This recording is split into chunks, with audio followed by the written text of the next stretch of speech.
हाँ जी, welcome back. So this is our class number 5 and lecture number 9। तो chapter 6 banking हम already start कर चुके हैं। हमने लास्ट लेक्चर में ऑलरेडी देख लिया है काफ़ी हद तक कि बैंक क्या होता है। हमने कमर्शियल बैंक के बारे में और बहुत अच्छे से समझ लिया है। और अगर मैं रीसेंट लास्ट लेक्चर की बात करूं तो उसमें आपने देखा था कि सेंट्रल बैंक क्या होता है एंड सेंट्रल बैंक के फंक्शंस हमने स्टार्ट कर दिए थे, राइट। तो उसमें से जो हमने कुछ फंक्शन डिस्कस कर लिए थे, उसमें से जो लास्ट लेक्चर में जो आपने डिस्कस किया था वो था बैंकर्स बैंक एंड सुपरविजन का फंक्शन, जो कि आपने काफी अच्छे से देखा था। और बाकी जो कुछ फंक्शंस हैं उनको हम आज देखते चलेंगे, राइट। तो जो मैं आज की क्लास में फंक्शन स्टार्ट कर रहा हूँ या जिस फंक्शन को मैं पिक कर रहा हूँ वो एक बहुत ही ज्यादा इंपॉर्टेंट फंक्शन है समझने के पॉइंट ऑफ व्यू से, first of all, and secondly आपके एग्जाम के पॉइंट ऑफ व्यू से। एग्जाम में बहुत हाई चांसेस हैं, हाई प्रायोरिटी टॉपिक कहता हूं मैं इसको, कि बहुत हाई चांसेस हैं कि इसमें से क्वेश्चन पूछे जाते हैं।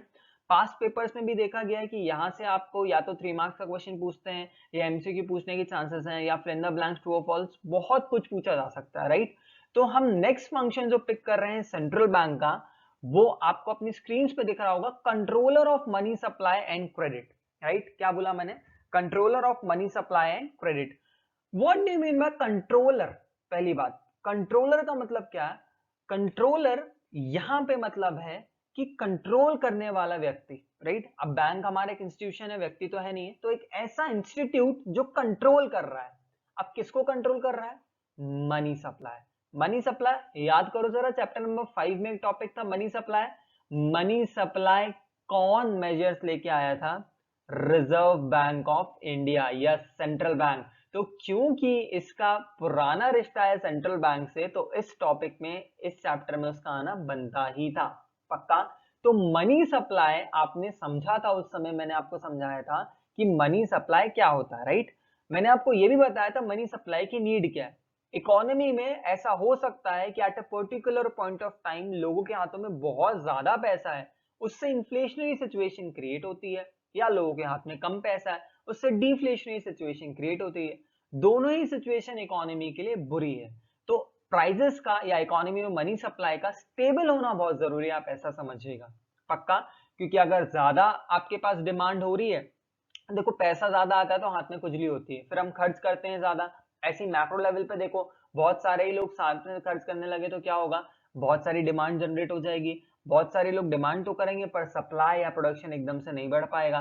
तो ये डिमांड और सप्लाई में कमी की वजह से क्या होता है? चीजों के प्राइसेस एकदम से क्या होते हैं? बढ़ने लगते हैं, तो इन्फ्लेशनरी सिचुएशन आते हैं। वैसे ही चीजों के दाम अगर गिरने लगे, राइट, सप्लाई ज्यादा हो जाए, डिमांड ना हो, तो प्राइसेस गिरते हैं, तो डिफ्लेशनरी सिचुएशन आ जाती है। तो ऐसी सिचुएशन में, ऐसे वक्त मनी सप्लाई को कंट्रोल करने का काम कौन करेगा? Reserve bank of India, central bank करेगा, पक्का। चलिए हम थोड़ा सा रीड करते हैं, पहले क्या लिखा होगा। RBI can control credit and supply of money by. अच्छा बच्चों, यहाँ पे ना क्रेडिट वर्ड को हाल फिलहाल के लिए इग्नोर करना, आप सिर्फ मनी सप्लाई को भी समझेंगे तो काफी है, राइट। क्योंकि ये वर्ड, ये कंसेप्ट आएगा क्रेडिट क्रिएशन, जो मुझे आखिर में समझाना है। पर दोनों ही कंसेप्ट के मायने एक ही हैं, बस आप कहने के लिए क्रेडिट बोलते हैं और सप्लाई मनी है। हाँ, मीनिंग वाइज चीजें अलग हैं, पर समझने के पॉइंट ऑफ व्यू से सब एक ही जैसा है, तो आप कंफ्यूज नहीं होएगा, बस आप पढ़ते जाइए मेरे साथ। आरबीआई के can control credit and supply of money by using the instruments of monetary policy which can be further categorized as quantitative and qualitative methods। Sir मतलब क्या? बेटा, इस चीज को समझने के लिए आरबीआई ने एक मॉनेटरी पॉलिसी डिजाइन की है। मॉनेटरी पॉलिसी को फर्दर दो हिस्सों में बांटा है, जिसको उसने बोला one is quantitative and the other one is qualitative.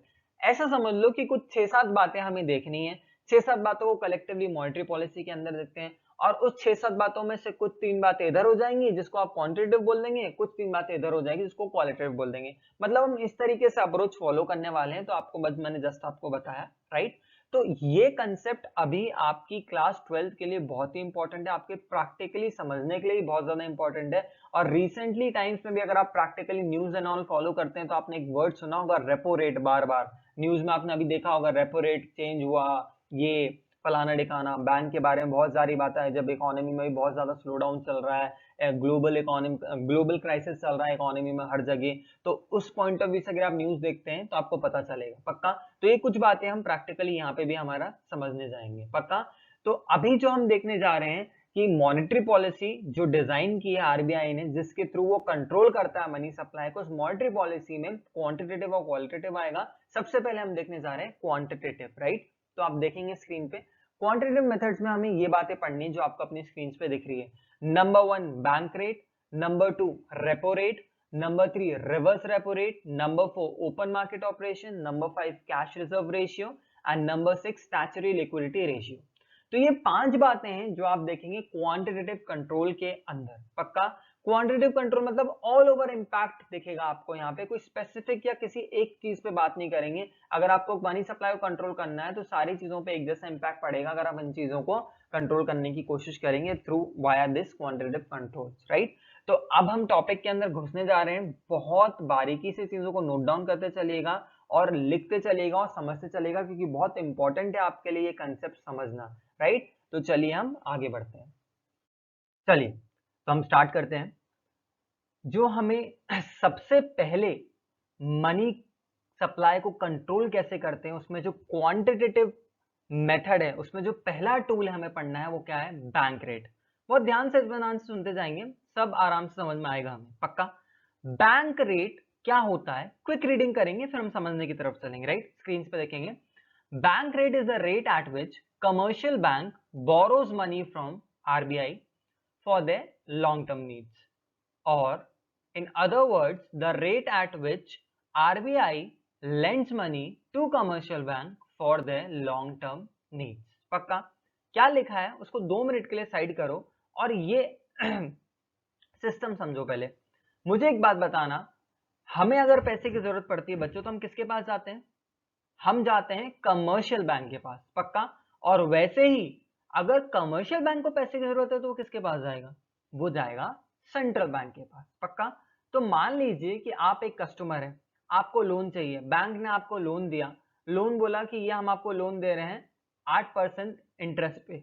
पक्का वैसे ही कमर्शियल बैंक जब जाते हैं किसके पास, सेंट्रल बैंक के पास, तो सेंट्रल बैंक भी उनको लोन देता है। मान लो किसी एक सेंट्रल बैंक ने कमर्शियल बैंक को लोन दिया 10% की दर पे। पक्का तो बच्चों जिस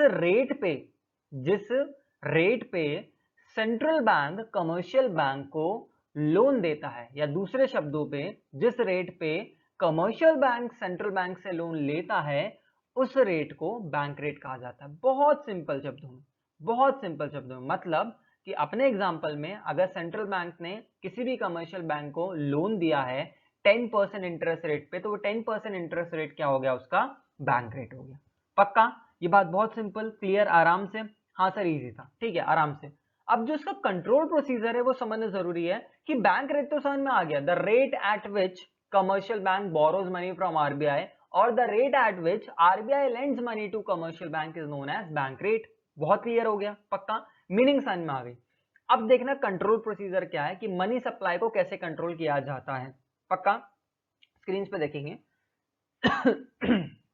ये आपका आरबीआई है, पक्का ये आपका कमर्शियल बैंक है, पक्का और ये मान लेते हैं कस्टमर तक बात हो गई। पक्का तो कैसे सिस्टम चलता है आपको पता है कि स्टार्टिंग फ्रॉम स्क्रीन में जहां कस्टमर लिखा है वहां से बैंक और बैंक से आरबीआई।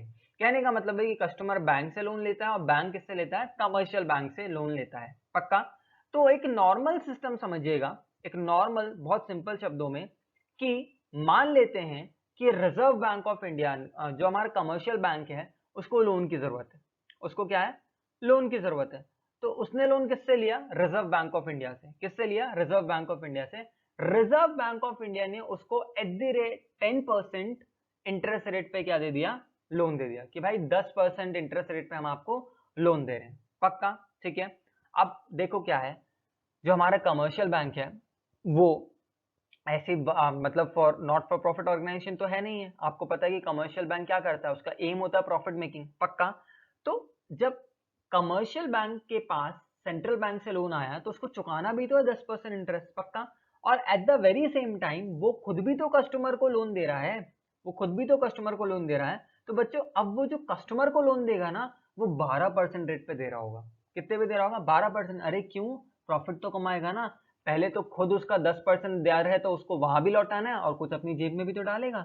इसलिए अगर सेंट्रल बैंक ने कमर्शियल बैंक को बच्चों 10% रेट पे दिया होगा तो जो कमर्शियल बैंक होगा वो कस्टमर्स को बढ़ा के ही देगा। बहुत सिंपल सी बात है, लॉजिकली भी आपको समझ में आ रही है।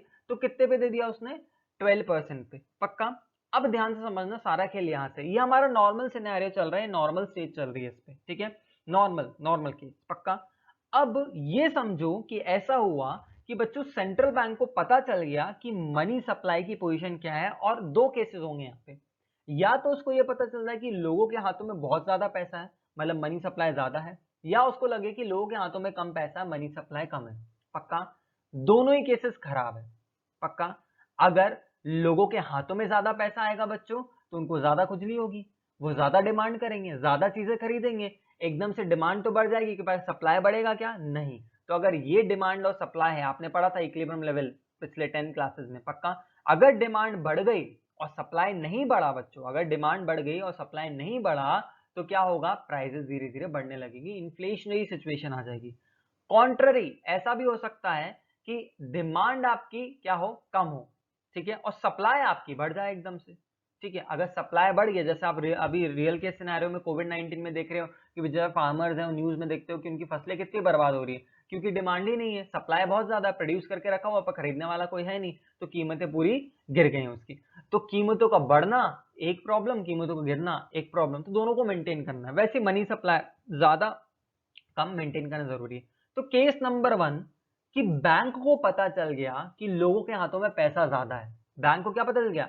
कि लोगों के हाथों में पैसा ज्यादा है, तो बैंक क्या करेगा? सेंट्रल बैंक क्या करेगा?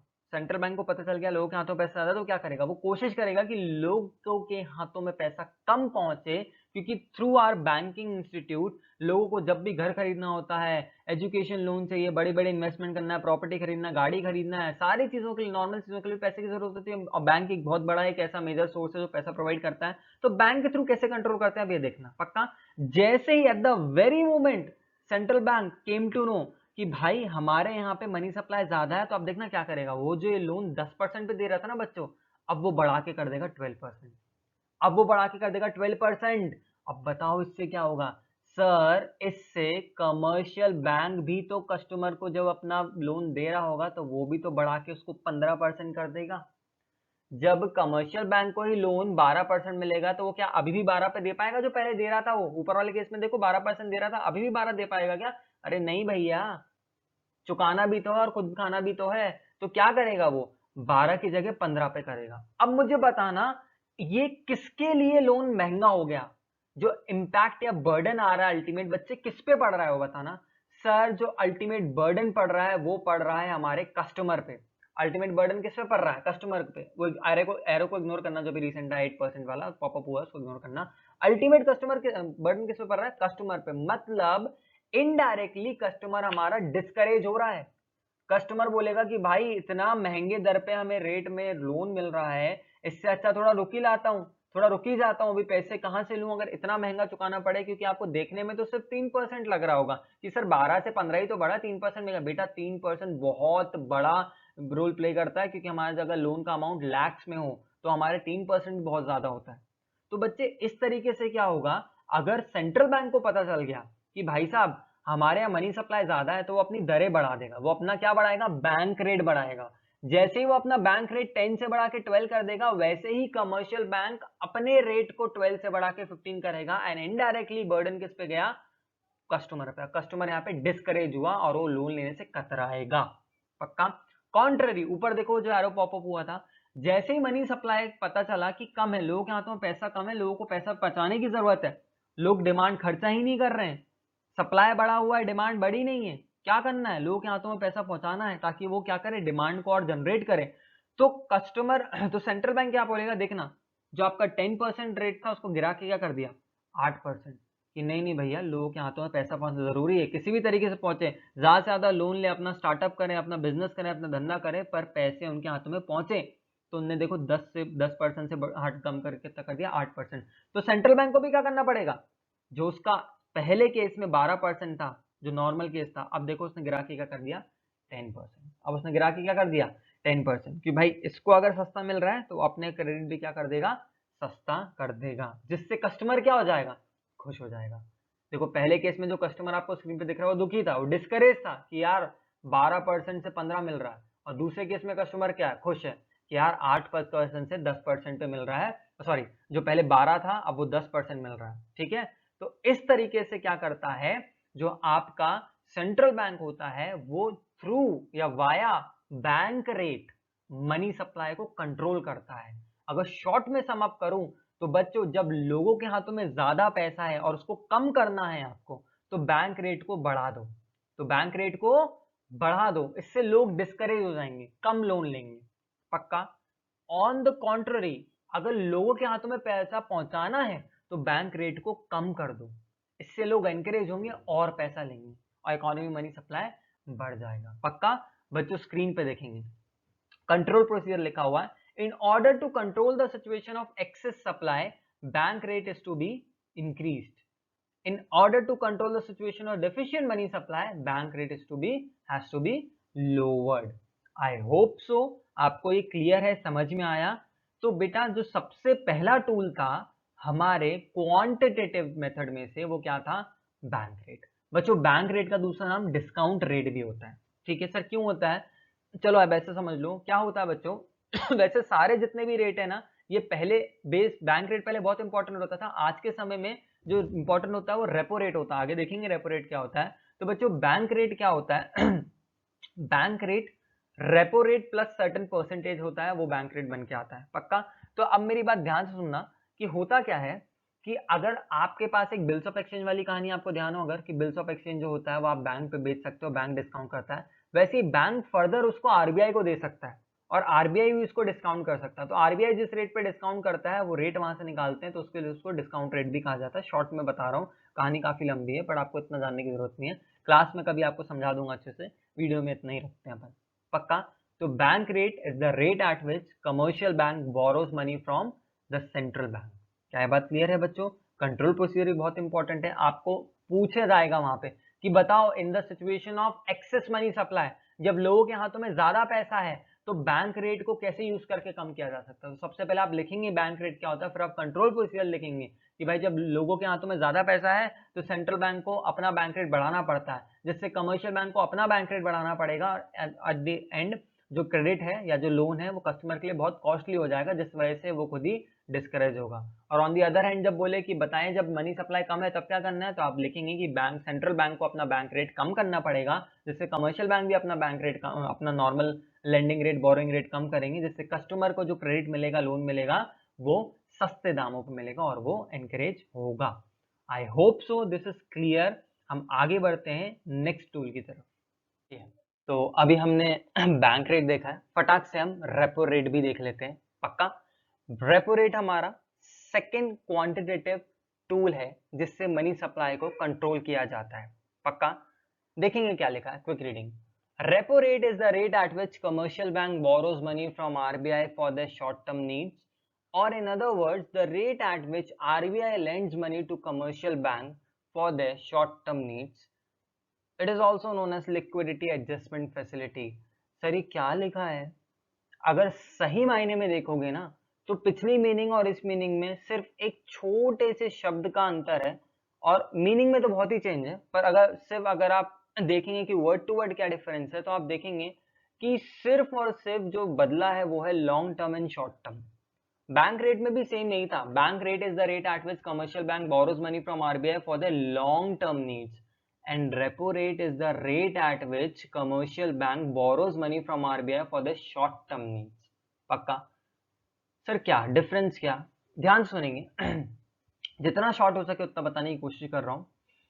बेटा रेपो रेट के बाजू में लगा है रीपर्चेज नाम, ठीक है, इसको रीपर्चेज या सेल एंड परचेज एग्रीमेंट भी कहा जाता है। रीजन भी कि आपका जो बैंक रेट होता है और रेपो रेट में डिफरेंस क्या है, समझ लो कि बैंक रेट बेटा सबसे पहली बात किसी भी कोलैटरल पे नहीं रहता है निर्भर, ठीक है, कुछ भी चीज आपको वहां पे गिरवी नहीं रखनी, ऐसा समझ लो आप, ठीक है, आपके लिए आसान भाषा में।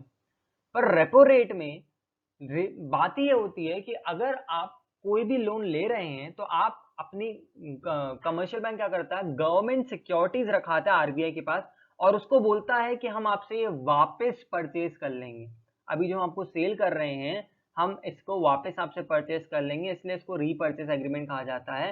तो उस टेन्योर के लिए उनको लोन प्रोवाइड होता है, जो गवर्नमेंट सिक्योरिटीज की वैल्यूएशन होता है, उस वैल्यूएशन का जितना भी टोटल, उस वैल्यूएशन के अकॉर्डिंगली उनको लोन मिलता है, उस लोन पे उनको इंटरेस्ट दिया रहता है। पक्का। से शॉर्ट टर्म का मतलब बेटा ये ओवर द नाइट लोन भी होता है, किसी एक रात के लिए भी जरूरत हो तब भी ले लिया, ठीक है। ज्यादा से ज्यादा मैक्सिमम 7 दिन के लिए भी हो सकता है, ठीक है। नॉर्मली या कभी कभी ऐसा होता है कि थोड़ा एक्सटेंड हो जाए, generally short period of time के लिए दिया जाता है, ठीक है। जब बैंकों को कभी कभी अपना जैसे जो मैं वर्ड बोलूंगा आपको समझ नहीं आएगा, फिर भी अभी सुन लो बस, CRR SLR मेंटेन करना रहता है उसके लिए, या अपनी नीड्स कुछ रहती है फाइनेंशियल, उसको फुलफिल करने के लिए। बट कहने का मतलब ये है कि रेपो रेट और बैंक रेट सेम है, डिफरेंस क्या है? दो बातें तो मैंने आपको नॉर्मली बताई, वैसे तो बहुत और बातें आती है, पर जितना जरूरी है वो समझ लो। पहली बात की जो हमारा बैंक रेट होता है वो लॉन्ग टर्म नीड्स के होता है बैंक के लिए, और जो रेपो रेट होता है शॉर्ट टर्म नीड्स के लिए रहता है, ठीक है। ओवरनाइट के लिए भी, अगर एक रात के लिए, एक दिन के लिए भी लोन चाहिए वो भी हो सकता है अपनी गवर्नमेंट सिक्योरिटीज रखा के। दूसरी बात, कोलैटरल जरूरी होता है बैंक रेट में, कोई भी चीज कोलैटरल जरूरी नहीं है, रेपो रेट में जरूरी है। और जरूरी ये है कि आप जो गवर्नमेंट सिक्योरिटीज रखाते हैं वो इसी शर्त पर रखाते हैं कि आप उसको रीपर्चेज करेंगे। पक्का, इसलिए इसको रीपर्चेज भी कहा जाता है, रेट या परचेज एंड सेल एग्रीमेंट भी कहा जाता है। पक्का। रीड करेंगे वापस से तो आपको थोड़ा क्लियर हो। Repo rate is the rate at which commercial bank borrows money from RBI for the short term needs, और in other words the rate at which RBI lends money to commercial bank for the short term needs. इसको liquidity adjustment facility भी कहा जाता है। पक्का। अब procedure बिल्कुल same, कुछ भी चेंज नहीं होगा। अगर आपको पता है कि आपको जरूरत है पैसों की, सॉरी, अगर इकोनॉमी में जरूरत है कि पैसे हो तो क्या करेंगे? अगर पैसे पहुंचाने इकोनॉमी में तो रेपो रेट को क्या करेंगे? कम करेंगे। जब सेंट्रल बैंक अपने रेपो रेट को कम करेगा तो कमर्शियल बैंक भी अपना लेंडिंग रेट कम करेगा, लोगों के हाथों में पैसा पहुंचेगा। और अगर लोगों के हाथों में पैसे कम करने, मनी सप्लाई ज्यादा है, तो रेपो रेट को बढ़ा दो। रेपो रेट को बढ़ाएंगे सेंट्रल बैंक तो कमर्शियल बैंक को क्रेडिट महंगा मिलेगा, वो अपना क्रेडिट खुद का बढ़ा देगा, तो कस्टमर तक रेट और ज्यादा महंगा पड़ेगा। वापस से देख लो, सेम वही चीज है। ये आपका आरबीआई है, इसको कमर्शियल बैंक को लोन देता है, ये कमर्शियल बैंक कस्टमर को देता है। मान लो आरबीआई ने 10% दिया तो बैंक ने कितना दिया होगा? 12% बढ़ा के ही, ठीक है। अब केस ये है कि लोगों के हाथों में ज्यादा पैसा है, तो क्या करेगा आरबीआई? 12% रेट बढ़ा देगा। फिर क्या करेगा कमर्शियल बैंक? वो अपना रेट बढ़ा देगा, ऐसे कस्टमर डिस्करेज हो जाएगा। वैसे ही अगर केस दूसरा है कि लोगों के हाथों में पैसा कम है और पैसा पहुंचाना है, तो देखो जरा क्या होगा। 8% था, आरबीआई ने रेट अपना 8% कर दिया 10 से, तो कमर्शियल बैंक ने क्या कर दिया 12 से 10। और इस तरीके से कस्टमर डिस्करेज होता है या तो वो एनकरेज होता है। पक्का। तो सेम है control procedure in order to control the situation of excess money supply, repo rate is to be increased in order to control the situation of deficient money supply, repo rate has to be lowered। पक्का। तो same मैंने आपको बताया, कुछ भी procedure change नहीं होगा, bank rate हो चाहे रेपो रेट हो, कंट्रोल प्रोसीजर सेम रहने वाला है। हाँ, मायने अलग हैं उनके, एक लॉन्ग टर्म नीड के लिए होता है, एक शॉर्ट टर्म नीड के लिए होता है। एक के लिए कोलैटरल जरूरी, कोलैटरल वाला पॉइंट नहीं भी लिखोगे तो आपको कोई मतलब नहीं होने वाला, ये मैं आपको एक्स्ट्रा ही बता रहा हूँ। आपने सिर्फ जो मीनिंग लिख दी, मीनिंग में सिर्फ शॉर्ट टर्म और लॉन्ग टर्म ही लिख दिया ना, वही बहुत है आपके लिए। पक्का।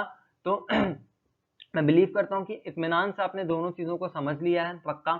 आज की क्लास में हमने मनी सप्लाई या control of money supply topic को लिया है। उसमें हमने देखा है कि क्वांटिटेटिव मेथड्स के अंदर बैंक रेट क्या होता है और रेपो रेट क्या होता है। पक्का। रेपो रेट से बात जुड़ी बहुत अच्छी इंटरेस्टिंग बातें भी हैं, थ्रू द चैप्टर में आपको बताते चलूंगा। और ये सारे करंट रेट क्या है, बैंक रेट करंट क्या है, रेपो रेट क्या है, ये मैं जो मनी सप्लाई आपको कल की, मतलब जो नेक्स्ट लेक्चर होगा उस लेक्चर में मैं आपको, जब मैं लास्ट वाला पढ़ाऊंगा, दैट इज जो बैंक रेट के बाद में आपको repo rate, reverse repo rate और ये सारे पढ़ा रहा हूँ, तब उस वाले लेक्चर में आपको करंट में सारे एक साथ बता दूंगा कि रेट क्या चल रहे हैं प्रेजेंट। और इनसे रिलेटेड बहुत सारी प्रैक्टिकल इंटरेस्टिंग बातें भी आती हैं, रेपो रेट चेंज होता है तो उससे क्या क्या चीजें होती हैं, बहुत सारी हैं, तो थ्रू द चैप्टर में आपको बताते चलूंगा। पक्का।